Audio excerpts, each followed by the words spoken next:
Washington, D.C. And in the files of the Central Bureau, there is a story so strange in its implications that it defies ordinary classification.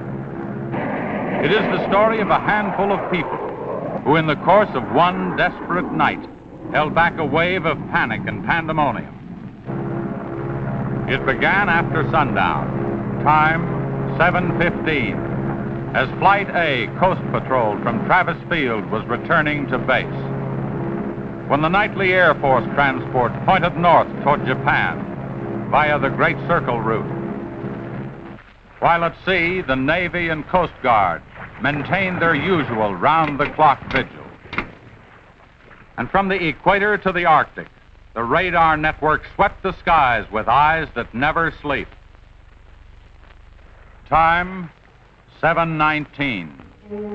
An unidentified object was picked up 200 miles southwest of Point Barrow, Alaska. 7:27. Unidentified object confirmed at Fairbanks, Alaska. Heading south-southeast, 170 degrees. Height, 75,000 feet. Estimated speed, 5,000 miles per hour. White warning. 7:39. Unidentified object 200 miles due west of Vancouver, British Columbia. Course, 170 degrees. Height, 60,000 feet. Estimated speed, down to 3,600 miles per hour. Yellow warning. 7:54. First interceptor flight airborne. Point of interception, 80 miles due west of San Francisco, California. 7:55. Unidentified object past point of interception. Red warning. 8:11. Morro Bay, California. Height, 50,000 feet. Estimated speed, 2,000 miles per hour. 8:15. Santa Monica, California. Height, 10,000 feet. Speed, 1,200 miles per hour. 8:18. All traces of unidentified object gone. Red warning lifted.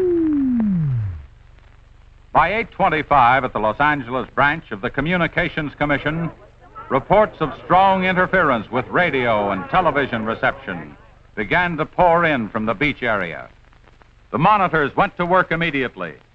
Mobile units were ordered to converge on the vicinity of the disturbance. Pinpoint direction-finding devices began to trace the trouble to its source.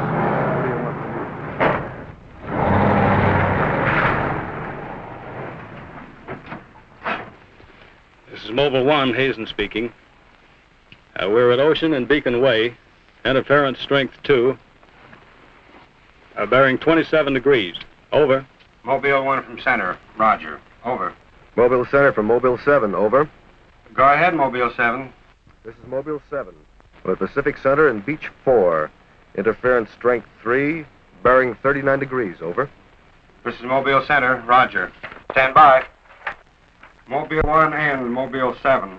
From Mobile Center, point of interception estimated 3 miles north of surf. Repeat, 3 miles north of surf. Acknowledge. This is Mobile 7, roger. Mobile 1, roger. Mobile 7, roger, we're going out. Okay, Charlie, let's get moving.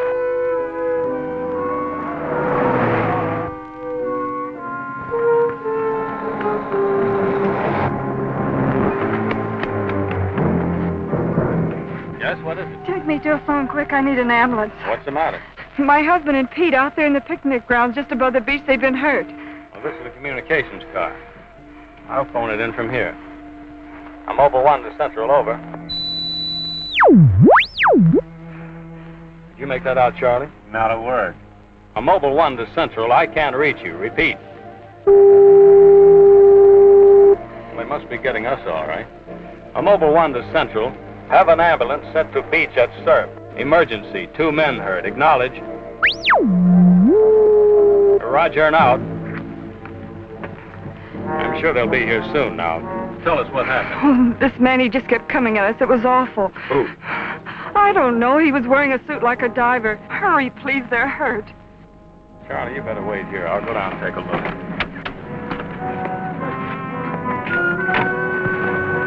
The young woman's hysteria became obvious as they reached the picnic grounds at the beach.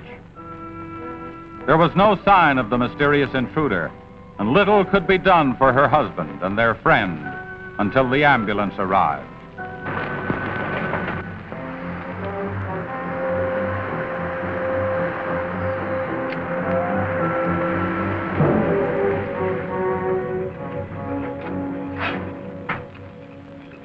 Hi, fellas. How are you doing? Oh, we're just taking another reading now. What happened down there? The police took the girl and one of the guys to the station. What about the other one? Well, he's on the way to the morgue. That was her husband.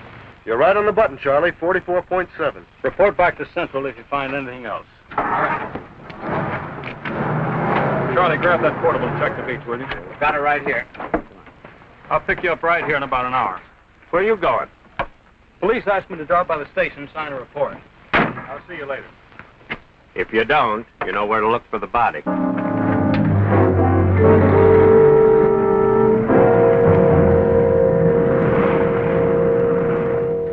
Like I said, we were just starting to eat when we heard something tracking through the sand toward us. I looked up and couldn't see anything. Then Betty screamed. At what? I thought you couldn't see anything. At first we couldn't. Then this guy started toward us. What kind of a guy? How should I know? He was wearing some kind of a helmet over his head. He could have been a deep-sea diver or anything. All right. After you saw this diver, what happened? Well, we jumped up. Ed, that was Betty's husband, yelled at him to stop. But he just kept coming. I never saw anything like it. He didn't say anything. He just kept moving in. Then you say he attacked you. Well, we didn't give him a chance. Ed grabbed a piece of wood and took a swing at him. That didn't stop him. He caught the end. That's all I remember. Just because a man's taking a walk is no reason to slug him. Besides, you don't look like a guy who frightens so easy. How would you feel if somebody with a crazy helmet with pipes sticking out of it came at you in the dark? And look, I know this sounds crazy, but there wasn't any head in that helmet. No head. No head at all. It's the truth. I think you need some coffee. I don't want anything. It's all the same to you, Lieutenant. I've got to pick up one of my men at the beach. Okay, thanks for coming down, Hazen. Hope I didn't put you out. No trouble. So long. You too. All right, let's start at the beginning. How well did you know the dead man? And his wife? Betty and I went to school together. I knew Ed a year. How long were they married? About a year. Wasn't her husband a little older than she? I don't know. But you said you and Mrs. Evans went to school together. Then you never discussed anything personal with her? She did mention he was older, yes. How much? 15, 20 years. What difference does that make? That wasn't too hard now, was it? Where do you live? 629 and a half East Palm Court. Why? That's where the Evans live, isn't it? Yeah, I board with them. You do, huh? Now, Mrs. Evans is a good-looking woman. What are you trying to say?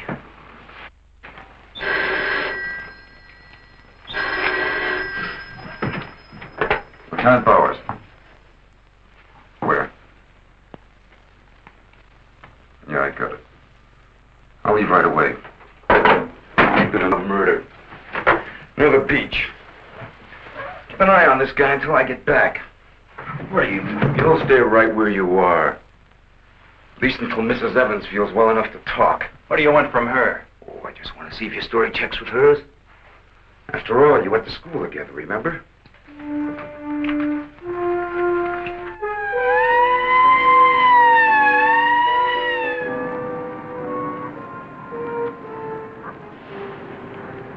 You say there were no witnesses, huh? None yet. Anything missing? I don't think so. The cash register wasn't touched. Get a breakdown of the inventory as soon as you can. What about fingerprints? The boys are working on them now.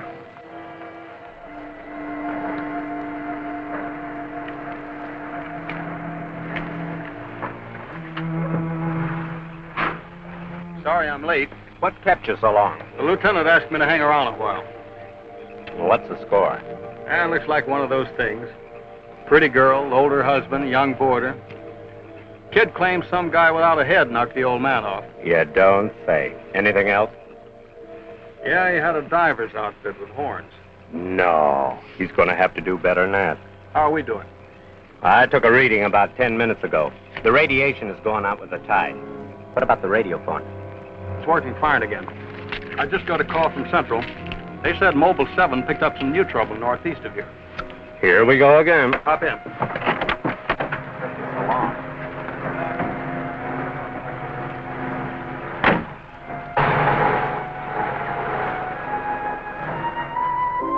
Who reported this murder?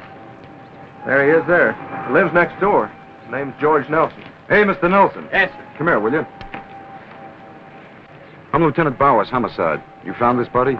That's right. He must have just locked up for the night when this happened. How do you know that? Well, he usually does around this time. What are you doing here? I was sitting home watching the fights on TV, and all of a sudden the thing started acting up. What has that got to do with it? Well, you don't know this set. You know, it wouldn't work at all when I came home to supper. Then all of a sudden it cleared up fine. So I thought, well, I'll get set to look at the fights again, and all of a sudden out it goes again. So I thought maybe the battery station down here was overcharged in the circuit, and so I came down to take a look, that's all. Hey, don't you ever quit work? What's up this time? Another murder? What are you doing here, Hazen? Same as before. Still trying to track down that signal interference. Hey, does that stuff work on TV, too? Well, it has been for hours. What'd I tell you? What's the matter? Seems to set one on the blink. Well, at least we know we're on the right track. How'd you make out with that boarder? You're still sticking to a story. The guy had no head. Well, I'll be seeing you. So long. Right. Come on, Charlie. Hey.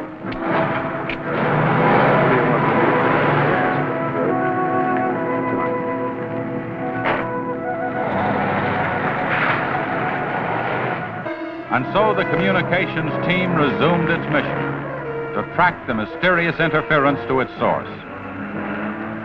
Via accurate readings taken at regular intervals by stationary and mobile units, it was determined that the disturbance was moving in a northeasterly direction.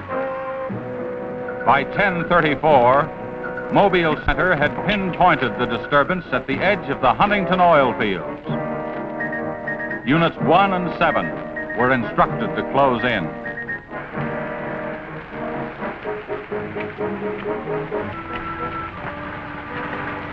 Hey, Charlie, do you see what I see? Yeah, the oil field. Let's hope our trouble's burning up. Well, there's only one way to find out.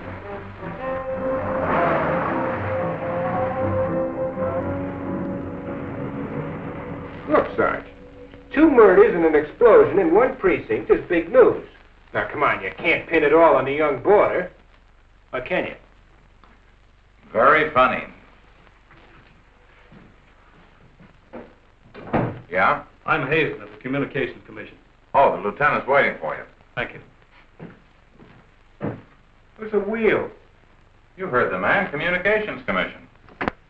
Tell me, just kind of interference happen very often? Never anything like this. It's on the move all the time. Need some hand with a transmitter in the car. It's not a transmitter. We don't get a definite disturbance, just interference. Then you have no idea of what it is, huh? Not yet. How are you making out? Not so good. You were here when I questioned that boy about the murder at the beach. Did you get anything more out of it? Yeah. Come on with me. You might want to see this.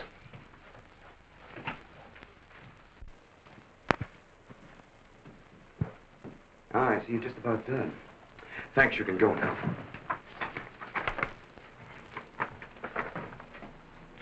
Are you sure this is what the man looks like? What do you say, Betty? Well, just about, only I think the tubes were a little lower down. And you still insist there was no head inside the helmet? I'm positive there wasn't. What about you? Well, it was dark. I couldn't swear to it. Thanks, that'll be all. You mean we can go now? Yeah, for the time being. Just stick close to home. I may want to see you again tomorrow. We'll be there. Come on, Betty. Kind of changed your mind about those two, haven't you? Yeah, I guess I have. Hey, look, bring in the old man, will you? Don't tell me you believe this story about this whatever it is. I know it sounds as phony as it ever did. But, oh, sit down, will you please? You're the watchman at the Huntington oil fields? Oh, yes, sir. I've been with the company for over 22 years, sir. Yeah. Will you tell Mr. Hazen here exactly what happened? Well, sir, like I said before, I was just closing the gate for the night when I saw this fella coming up. I was never so scared in my life. Yes, go on. Well, it wasn't the man so much as the suit he was wearing. Well, he wouldn't stop when I hollered at him. He just pushed his way right in there through the gate and walked right up to the tank. Now, you carry a gun. Did you try to stop him? Oh, well, he was much too close to the tank. I was afraid to shoot. So I thought I might call for help. Just as I got to the shack, the tank blew up. Oh, you should see the sight. Yeah, sir, can you give us a description of this man? How would you say he was dressed? Well, sir, like I said before, he wore a sort of pliers, not outfit, with a helmet attached to it. How tall was he? Oh, he was a giant of a man.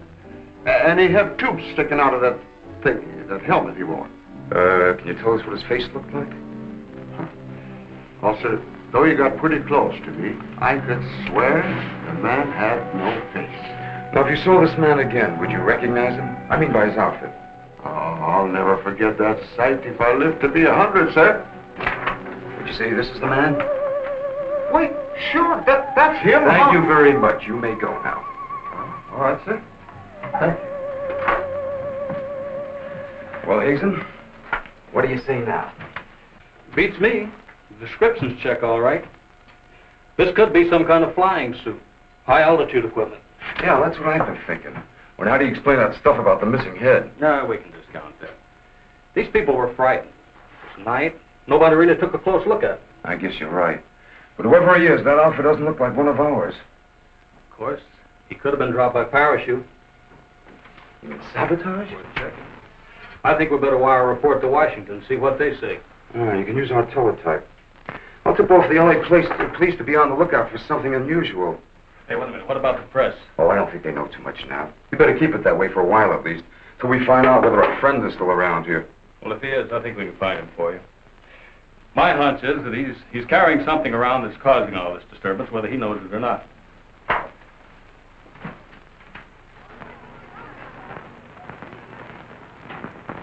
Yeah. Kill that page 1 lead. They let the boarder and the girl go. How do I know? Maybe the lieutenant thinks that the guy in a flying suit knocked off the husband. Nah. No, not a chance. Not a chance of an exclusive on that picture. They're making a blanket release in the morning. Oh, there's a guy from the Communications Commission in there now. Yeah, I'll call you back later if there's anything new. Okay.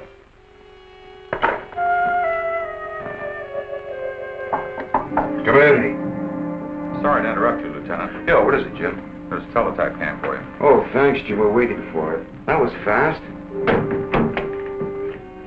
Well, here's our answer. Looks like they never sleep in Washington. Says to contact a Major Andrews, care of Dr. Wyatt, director of the Griffith Institute. Hey, it's kind of late. Maybe I'll give him a call. While you're at it, I'll go out the car and check in with Central. Okay.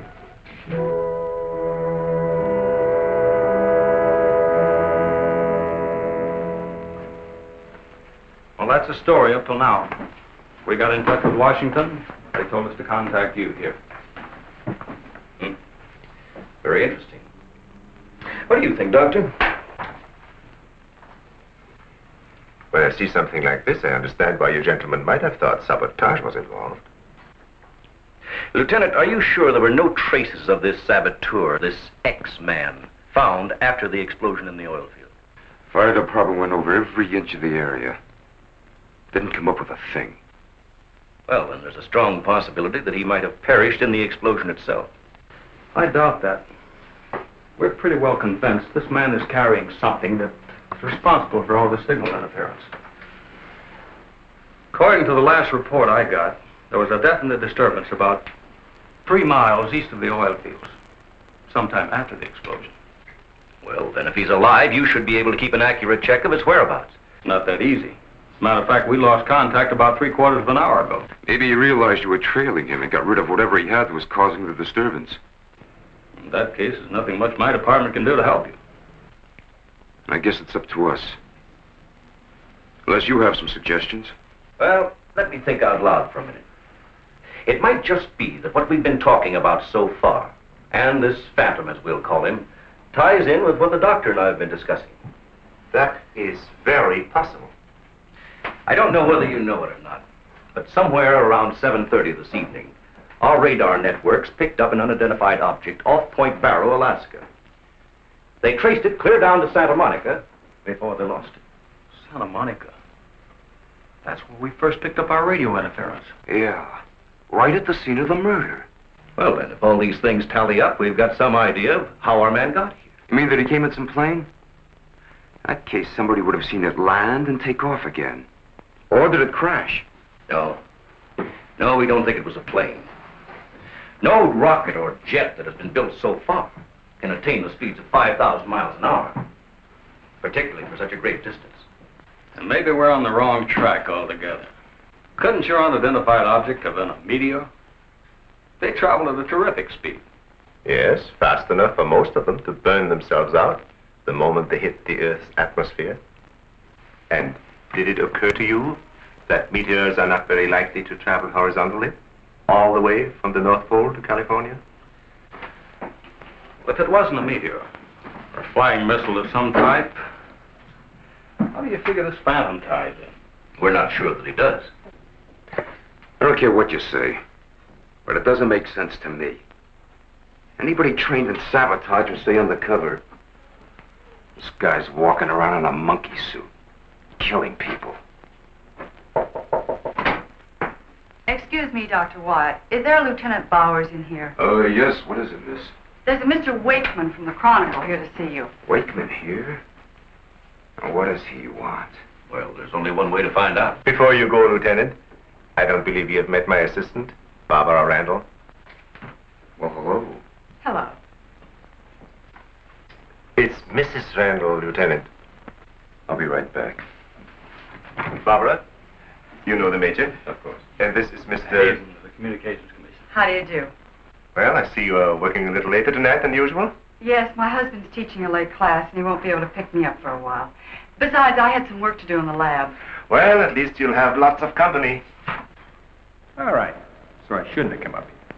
But I gotta get your angle on this beach murder. And your whole department is shut up. Look, Wakeman, will you stop bothering me? There's nothing to say. If you got an exclusive story from that Evans dame and her board, then you know as much as I do. Yeah, but that still doesn't explain anything about the guy without a head. Come on. Who is it? Your guess is as good as mine. You mean you let those two kids go without knowing that? I don't buy it. Well, I did. Well, then you must have an awful good reason. I bet you're trying to tie it in with that other murder. All right, Lieutenant. Don't tell me. I'll get my story somehow. Oh, if you want to know how things turn out, read the Chronicle in the morning. That's right. Now get in touch with Charlie in Mobile 1 and have him call for me here. Okay, honey. Won't you come up with anything? No, we're just briefing Barbara here. It's just amazing the way you've been able to put these things together. Don't kid yourself, Mrs. Randall. It seems the press knows as much about it as we do. Well, let's hope they don't come to the same conclusions. A few lurid headlines, and every fool in the country will be seeing phantoms in spacesuits and men from Mars all over the place. Yes, I can imagine. And mass hysteria is difficult to check once it gets started. That's why we've got to move fast. Well, from the looks of things, I guess it's up to me. I'll be in touch with you as soon as I hear anything. See you. By 12:30 a.m., the dragnet was in operation. Mobile units patrolled the streets and countryside. They covered an area 35 miles square. Special and sensitive equipment was prepared for action. Everyone on the job was ready to move on the first signal from the Communications Commission. Monitor Corona to Mobile Center, strength 4, brickyard at 160th, moving toward oil fields. Contact your units. Over and out. Units 1 and 7 from Mobile Center. Units 1 and 7 from Mobile Center. Strength 4, interference at 160th in the oil field. Moving due east. Close in. Repeating, strength 4, interference at 160th in the oil field. Close in.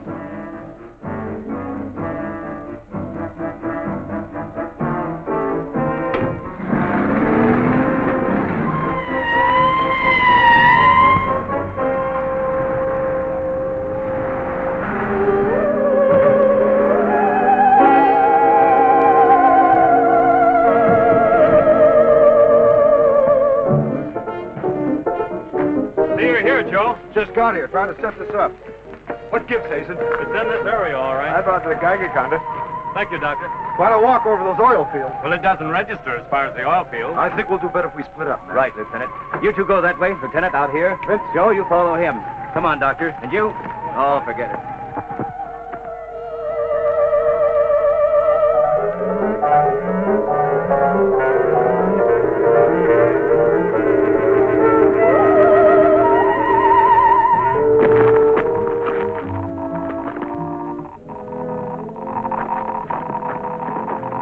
Hey, look at this. Yeah, points this way. Hey, Joe.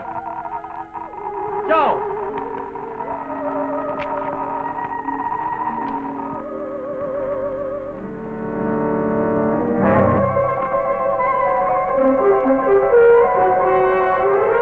Hazen!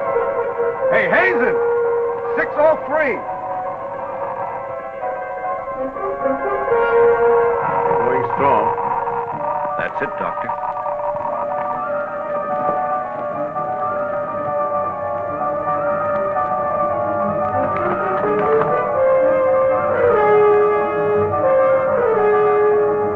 It's leading this way. Come on.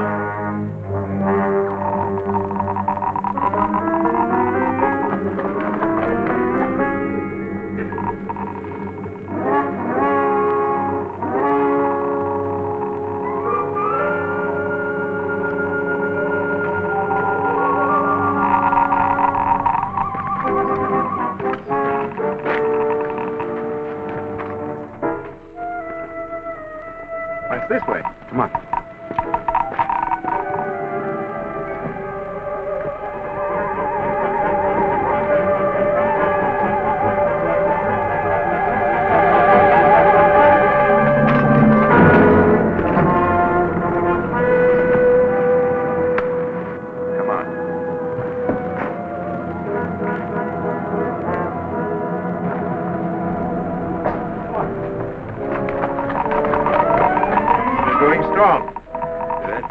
That's right.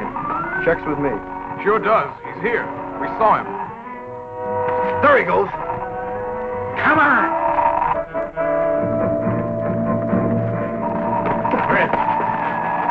Gotta be around here somewhere. Yeah, we gotta get on the roof. Vince, go get a ladder. Look out! Let's cut him off! Come on. Around here.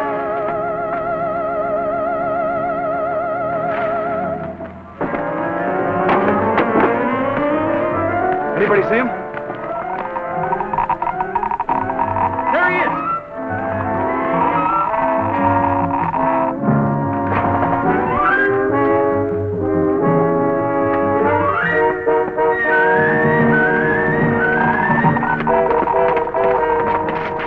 Got him now. We'll give you 10 seconds to come out of there, starting now. 1, 2, 3, 4, 5, 6, 7, 8, 9, 10. We're going in. Help you guys cover the door. Come on.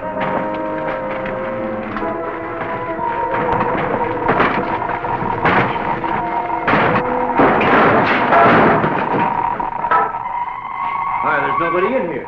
Possible. We saw him come in. Maybe he went out of the window. We won't get very far. Don't touch anything till we check for fingerprints. Oh, Doctor, over here. He left his suit and his helmet. Hey, let's spread that thing out so I can get a good shot of it. Keep away, you fool. What's the matter? For your information, that's a Geiger counter, and it says hands off. I think you'd better wait outside. I just have a job to do. So do we. And I'm afraid ours will have to come first. There's no radiation from the helmet. But look at this. So that's what's been causing all this trouble. Charlie, you know where we can pick up a lead-lined box in a hurry? Well, Mobile 7 should have one. They're right outside. I'll take a look. Hurry it up, will you? Unbelievable. Now, we all thought that this phantom might be carrying some device which was causing all the signal interference. But to learn that it's due to the very clothes on his body. That's not the only thing that bothers me. Did any of you get a good look at his face? Not me. He's too far away. Well, I did. Unless I'm mistaken, that helmet was empty. Hey, where am I going to put this stuff? Oh, put it in Dr. Wyatt's station. Yeah, we take it back to the Institute. Right. Find out anything? No. No, that's all right. You can handle that.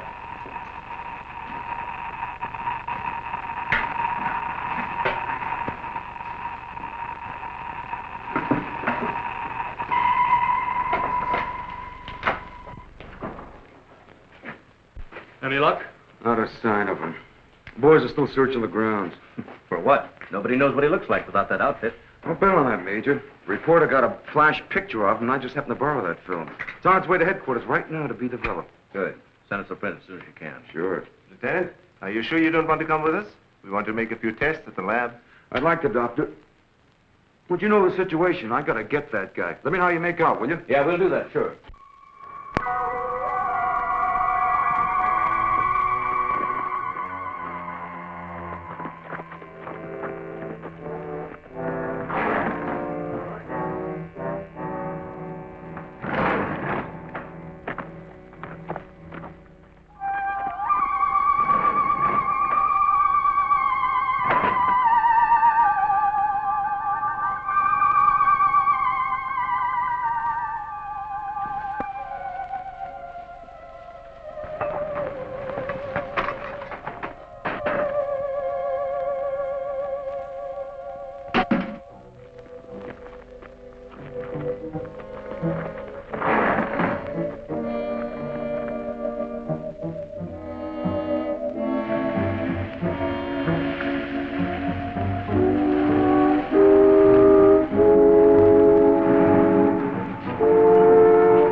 We were just on our way home when we saw you drive in. Good evening, Barbara. Hello, Bill. I see we got here just in time. Anything new? Lots of excitement, but that's all. Major, you know Barbara's husband? Oh, of course. How are you? How are you? Yeah, it's a nice-looking dog you've got there. What's his name? His name? Venus. Say, Bill, I hate to ask this, but something important has come up, and I wonder, can we borrow Barbara for about an hour or so? I suppose so. Of course. Darling, why don't you go and do the shopping? Here's the list. The market's open all evening. I may as well. See you later, Daly. I'll take the dog and tie her up. Thank you, Bill. Good night. Good night. I'll give you a hand with it. Oh, thanks, Doc. Easy now. Look out for your fingers. All right. Look out now. Don't drop it. Venus, come back here! Venus, come back here!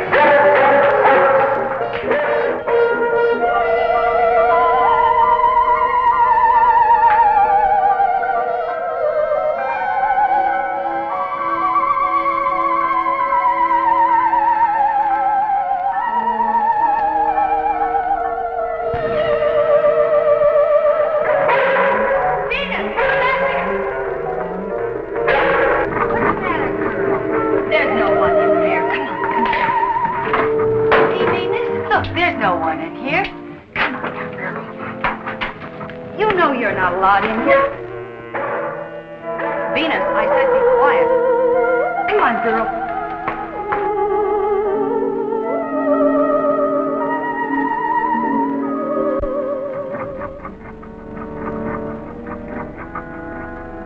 Now you stay right here, Venus, and I don't want to hear one sound of it.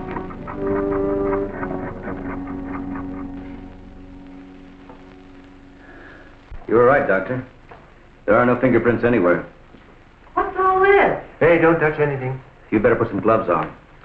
Our friend, Mr. X, left this suit at the oil refinery. You mean you were that close to him and you didn't catch him? I'm afraid so. That's up to the police now. Hand me those shears. I want to cut up this material to work with it.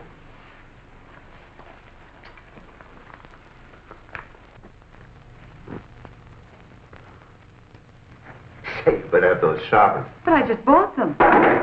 Well, Here, try this knife.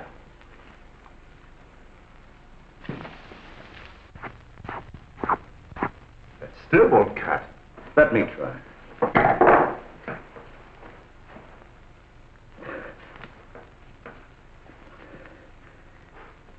This stuff is tougher than nylon. Why don't I try it over a Bunsen burner?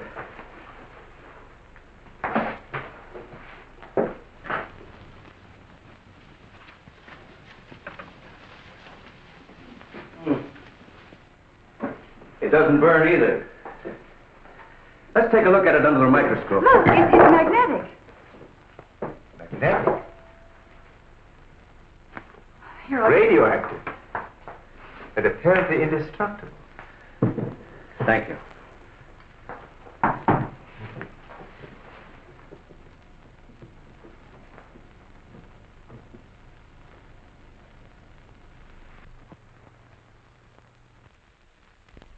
What's the matter? You tell me. Take a look at that weed.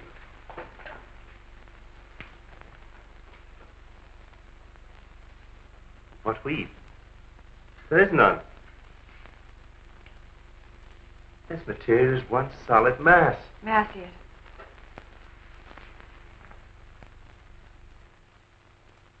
Why, you're right. It must be some sort of plastic. No. I'd say it's a metallic substance of some kind. Well, I've seen a lot of interesting alloys, but never anything like this. Let's try an acid test. All right. Go ahead. Careful now. We'll only take a drop or two. It repels acid like a raincoat repels water. Why, there's no reaction. Well, Major, this looks as though we were going to be here for a long time.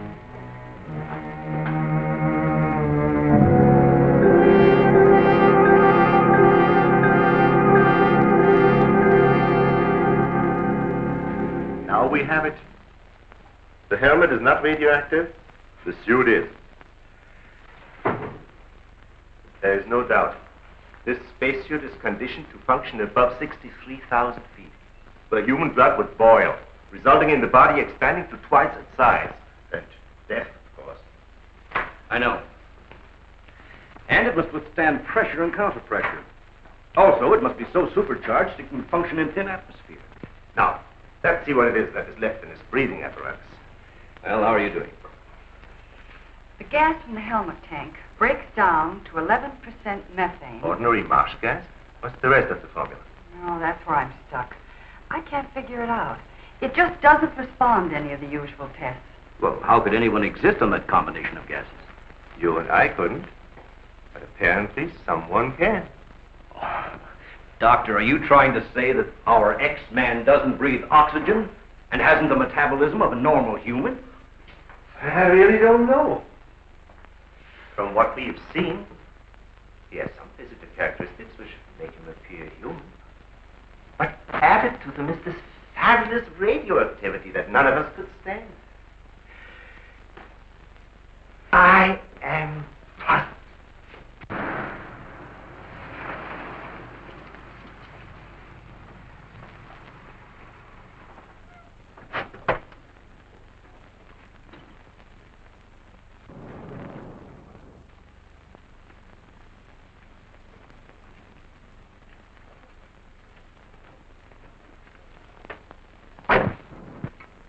I think the answer lies right here in this helmet. Obviously, he needs it to survive. Otherwise, he wouldn't have risked wearing it where he was sure to be recognized. As it is, he only took it off when he was cornered. But if what you say is true, how can he exist without it now? Let me put it this way. It's like a patient in an iron lung. Sometimes one can be removed for hours at a time without any ill effects. Exactly. And I think the same principle applies here. And that means sooner or later, he has to get his breathing apparatus back or die. I don't understand. Well, I've got an idea. If we were to return this whole outfit to where he left it, he might be tempted to come back. Dr. Wise speaking? Yes, he's here. No, thank you. Hello, Major. Still at it, huh? Mm-hmm. No, we haven't got a thing, no. The picture?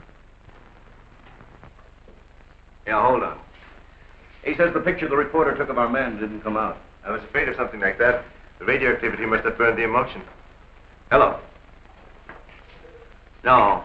No, we didn't find any fingerprints at all in his clothes. Did you find any? Oh, too bad. Hello? Will you wait there, please? We don't know what to make of this either. Have you heard from the communication boys yet? Well, let's hope they turn up with something. Major, excuse me. Hold on a second. Yes? It's Mr. Wakeman of the Chronicle. He insists upon seeing you. He does? Where is he? I told him to wait in the lobby. Good. Hello? And it's our friend from the press is here.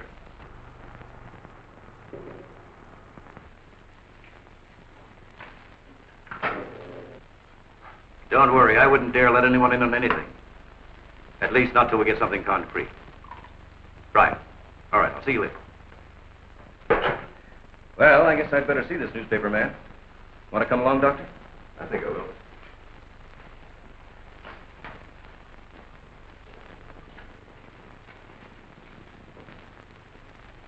Oh, hello. Remember me? Certainly, yes. Nice lot of gadgets you got here. We think so. What's on your mind? Well, I was wondering if you might let me take a couple of pictures of that suit you brought up here. I'm sorry, we can't do that. Oh. Well, now, look, I got a wonderful picture of the guy running in the shack, and the lieutenant stuck his nose in my business, and what do I get? A blank.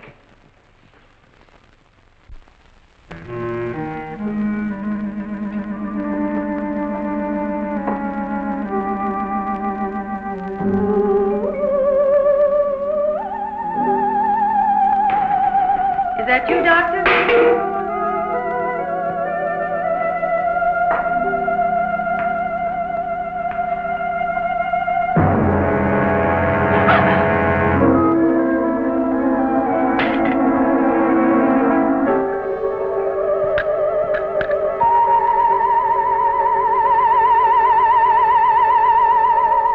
Well, you must have some lead on this guy, otherwise you wouldn't have brought that suit up here.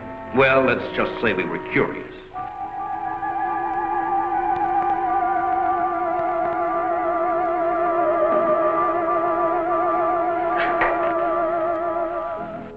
Hello, Bill. Are you back so soon? Isn't Barbara through? I don't know. If she's still in the lab, why don't you go up and see? Thanks, I will.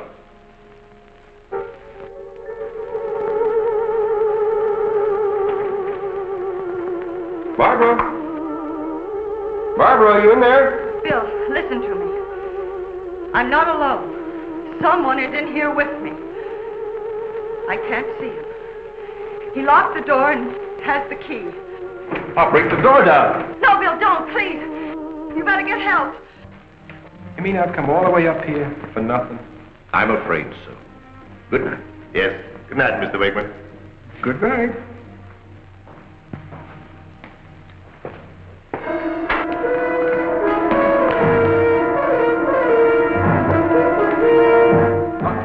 Major, come quick. What's the matter? What's the matter? Where's Barbara? In the lab. The door's locked and there's someone in there with her.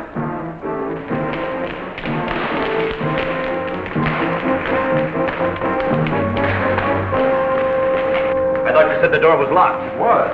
She's gone. Oh, cover the main entrance. That's the only way anybody could leave. I will. Well, in that case, we would have seen her on our way up. Well, then she must still be in the building. We'd better split up. I'll take the roof. Barbara! Barbara! Barbara! Barbara!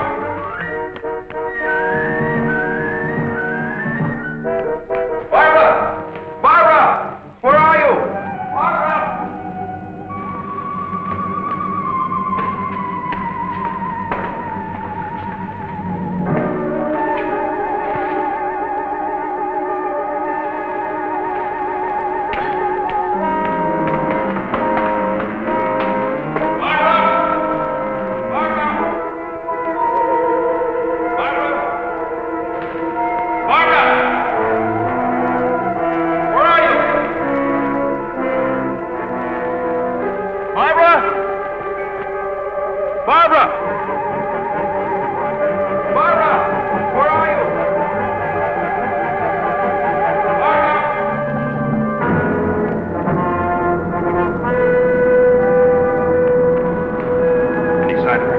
Not yet. She must be around here someplace. Now, you stay here. Watch the main entrance. And I'll check the basement. All right.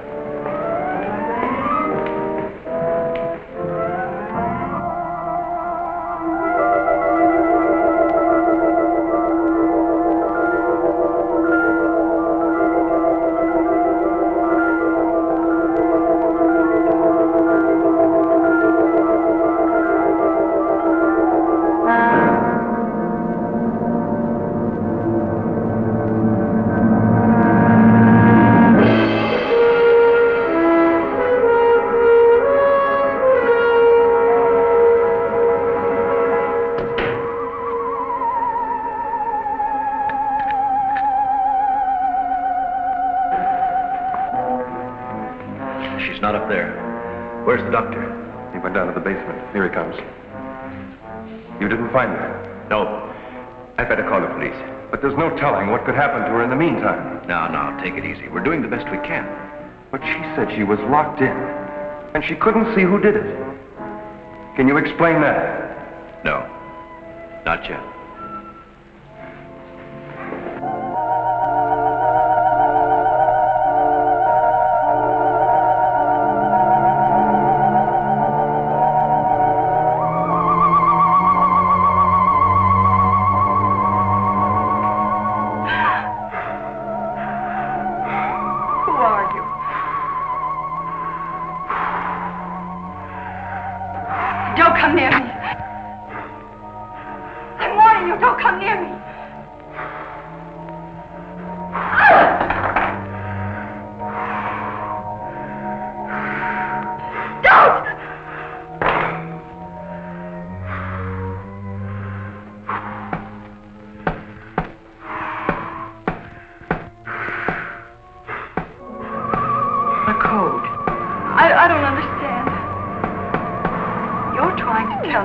To breathe it, and there isn't much left in the tank. 1, 1, 2, 1, 1, 2, 3.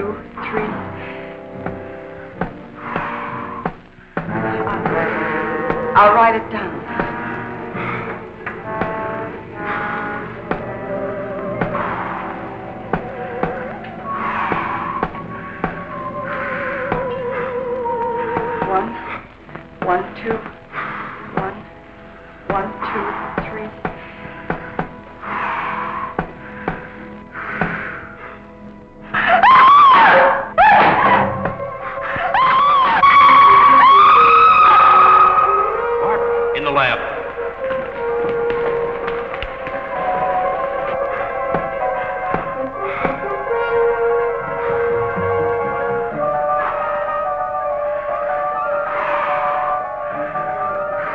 Please don't. She's in there. Barbara! I can see his hand from the ultraviolet lens. The pilot's came up. I'm sure it's open. Darling, are you all right? I think so. I'm looking for him. I just saw him, so he must be in here.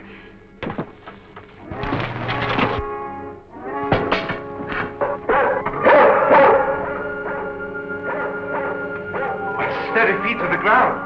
He would be killed. I'd better go.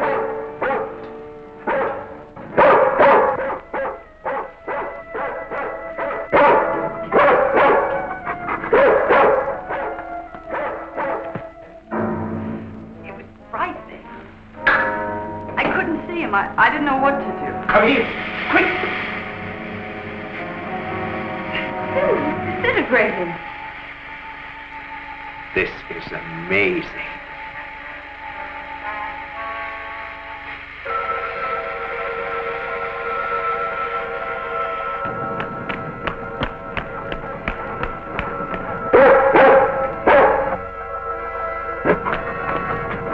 Now, quiet down, Venus. Quiet down.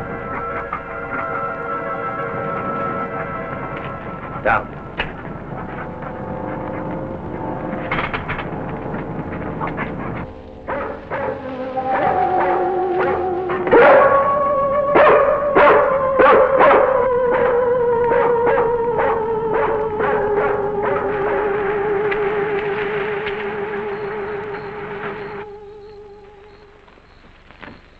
Mobile Center from Mobile 1, come in, please. This is Mobile Center. Go ahead. Get hold of Major Andrews or Dr. Wyatt at the Institute. I want to talk to either one of them. I will do. Stand by, Mobile 1. Dr. Wyatt speaking. Oh, yes, Mr. Hazen. Yes, we're still at it. Lots and lots of excitement, but nothing definite yet. Have you anything to say? The trouble seems to be just about gone. We get a flash in the direction of the observatory once in a while, but I figure that's because of the outfit you're testing. Yes. Lieutenant Bowers ought to be here any minute. Of course. How long will it take you to get up here? Good. See you then.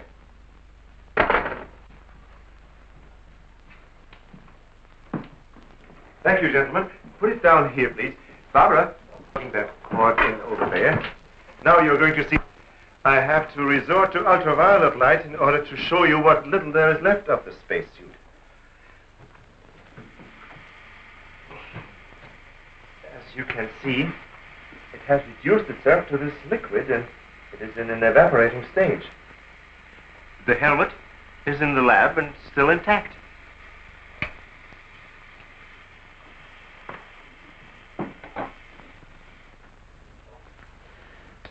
This is amazing.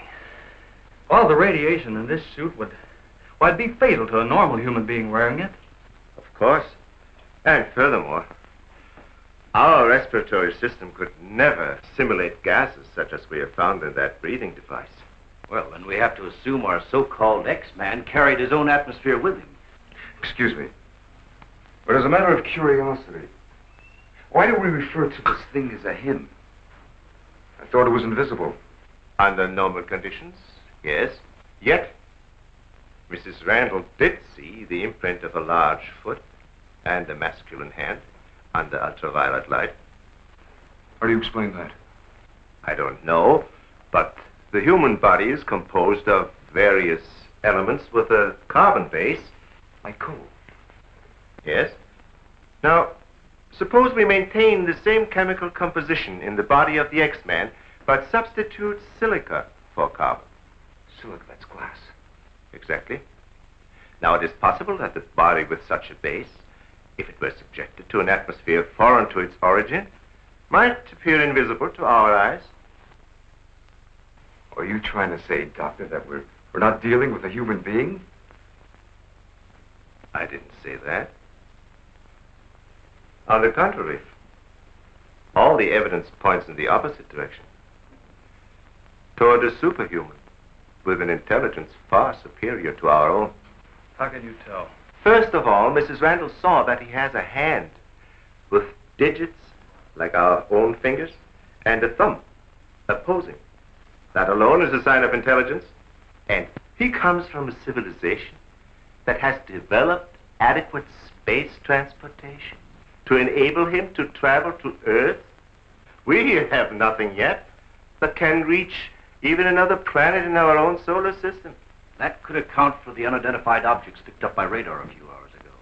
My theory is that the spaceship, or whatever it was that he came in, operated on the principle of magnetic rather than atomic propulsion, and that somewhere in the outer limits met with a condition where the Earth's gravity pulled it down and it fell into the ocean, and that he managed to save his life and reach shore.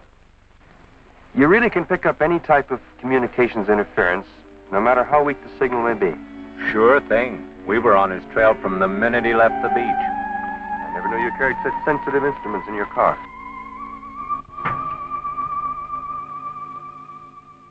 What you told us is very interesting, Doctor. But I've got to make an official report to headquarters. Are you willing to be quoted that the criminal we're after is a creature from another world? All I can say is, we know that our Earth is not the only planet capable of sustaining life in one form or another. You can quote that. All I've got to go by is some footprints in a hand. That isn't much. No fingerprints, no description, no nothing. And we're after a killer. Has it occurred to you that our X-Man has no apparent motivation for his acts, and might therefore not be an intentional criminal at all? You have a point there. Hey, wait a minute. Come to think of it, the young boarder we suspected, he did say that the girl's husband threw the first punch. So? So that could have been enough to provoke the strange creature. And the same could have happened at the second murder. Sure. What about the fire in the oil fields? Evidently, our man sensed the presence of some gases, which he thought might be utilized in his breathing apparatus. Yeah, that could account for his presence at the oil refineries, where something went wrong, causing the explosion. Too bad he got wise to us and took off his uniform, or we'd have been able to catch up with him by now.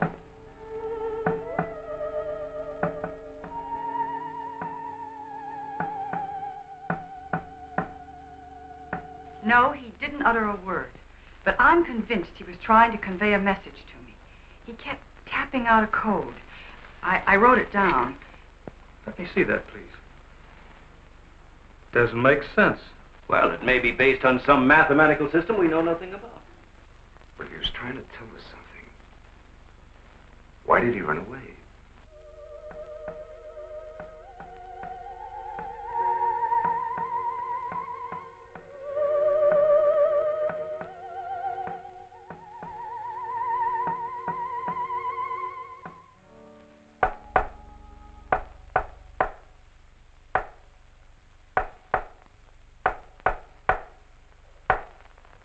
What do you think of that? Hell, Hazen must be crazy sending out stuff like that. I guess so. Why don't you try and get a hold of him? Yeah. Mobile 1 from Mobile Center. Come in, please. Mobile 1 from Mobile Center. Come in, please. Mobile 1 from Mobile Center. Come in, please. Hey, that's Central calling.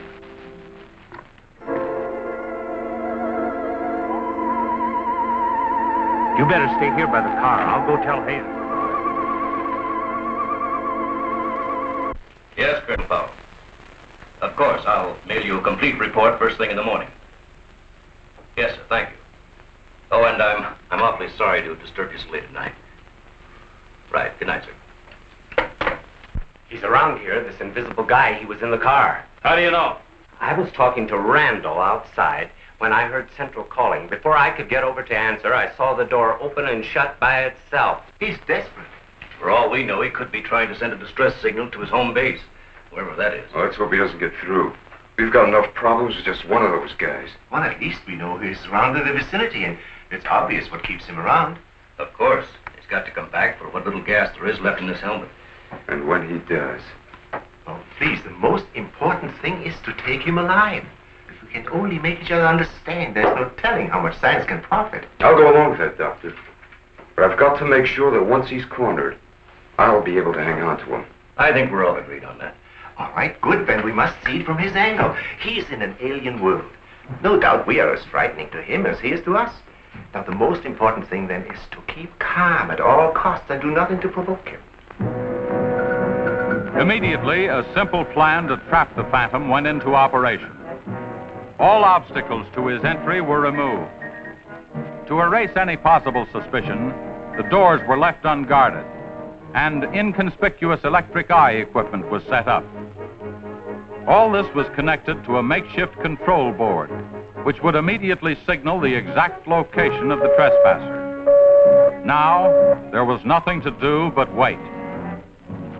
The one road leading to the Institute was blocked off to make certain no outsider would upset the plans or interfere in any way. What's the big idea?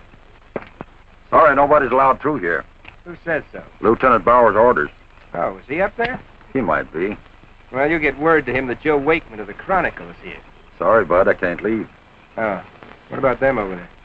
Hey, you over there. Me? Yeah. Aren't you the guy from the communications outfit?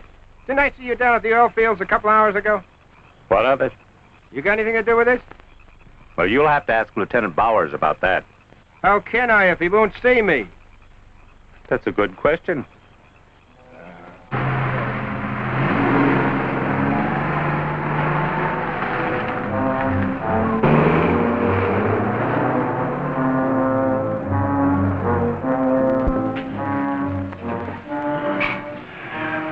Well, it's 3:45. Sure taking his time. Time is cheap. Yeah, well, how long can you sit on the edge of your chair like this? All year if we have to. Well, we hope this mechanism works. It will, unless he flies in between the wires. I wouldn't take any bets that he can't. Well, if everything else fails, we still have Venus here to help us. You know, I'm certain she sensed his presence before. That's why she carried on so.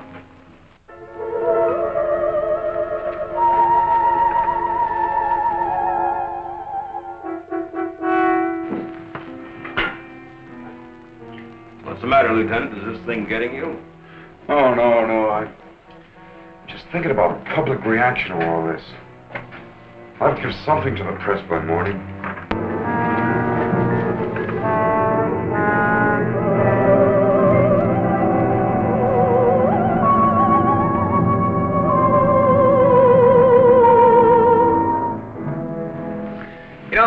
since I was a kid, I wanted to be a pilot. Then after I got my wings and had had 75 missions, I thought I'd seen everything.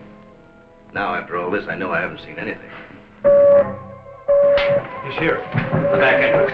Let's head him off. Remember, now, take it easy. Don't crash.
Trying to do? Well, it's the reporter. Yeah, it sure is. What's going on around here? You guys crazy?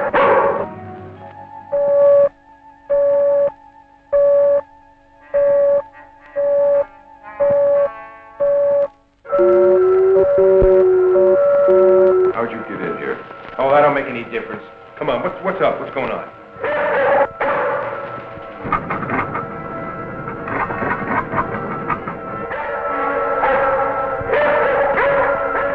All right, Lieutenant, you better tell him. I'll reset the wires.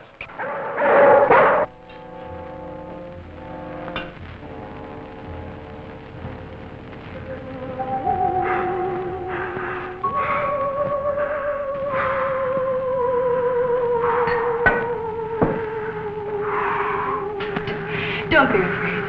We want you to live. Don't you understand? Can't you speak? Can't you say something, anything, in any language?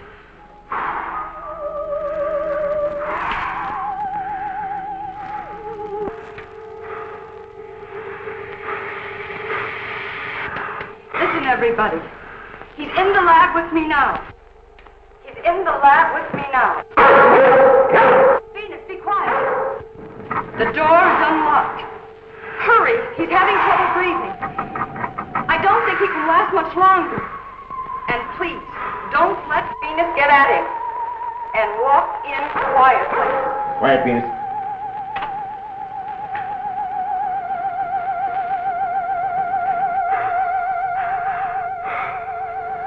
It's unbelievable.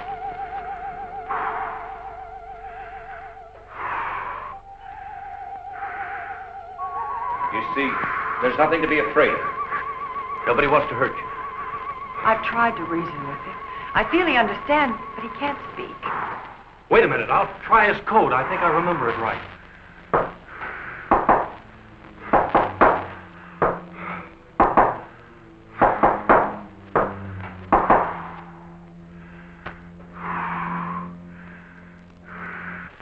Better plug in the ultraviolet light.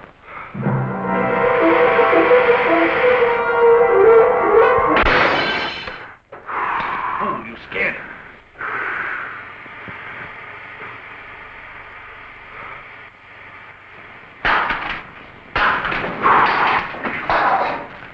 Look, there goes Venus.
Take this. I'm going after you.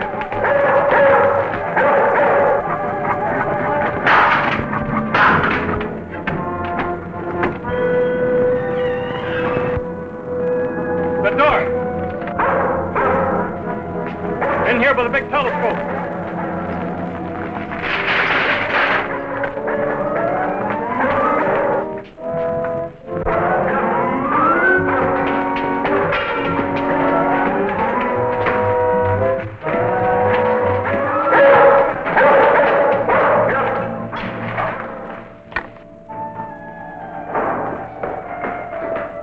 Close the dome. The switch is over there.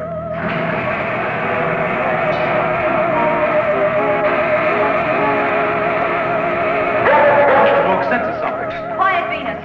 Well, if he's in here, he'll never get out now. Door was closed. This is what I've been waiting for. Please, Lieutenant. This is our last chance. We have to take him alive. Plug in the lamps. There's an outlet here.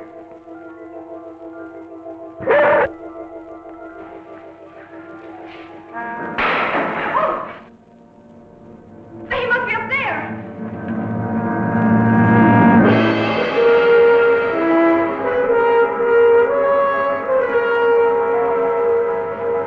His whole body's aglow. If I hadn't seen this with my own eyes. What do we do now? Stand back.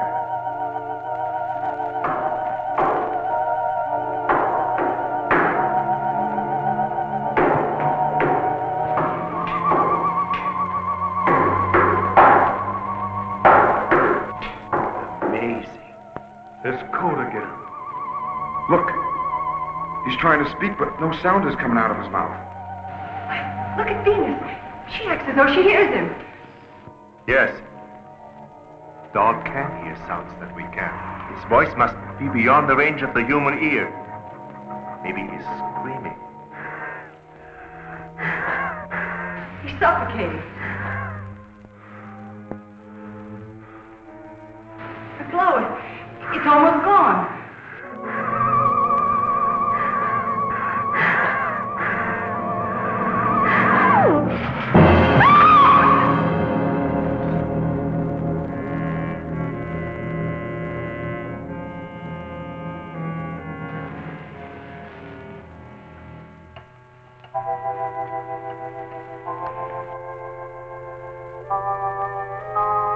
We won't need these lights anymore. In death, he has become visible as a normal body.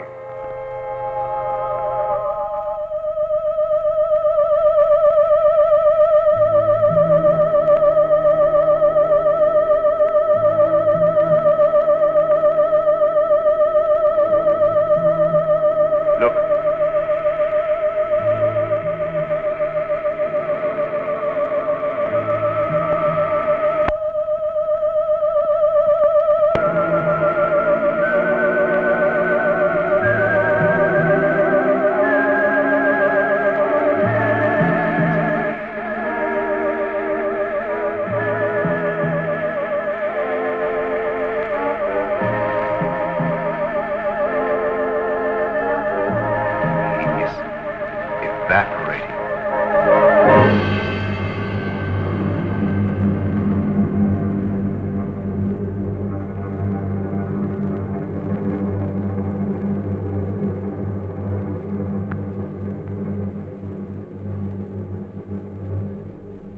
So he came here, wherever from, and right before our eyes, his body went through the final phases of life.